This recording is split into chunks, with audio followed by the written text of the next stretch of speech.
Lab.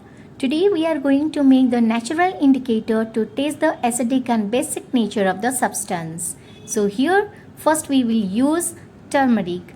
Turmeric is acidic in nature. That's why when it come in contact with the acid, it gives yellow color.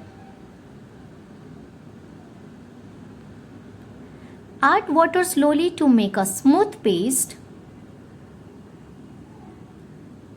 Take a white thick paper or filter paper or butter paper.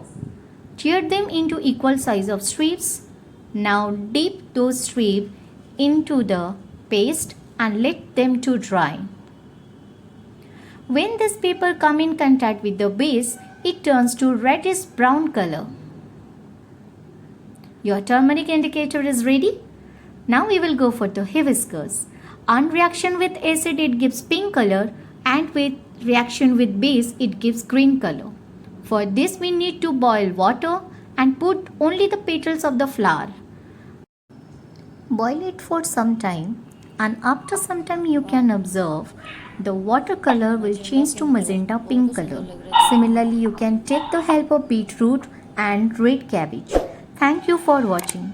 If you have not subscribed my channel yet, please subscribe and press the bell icon for further notification.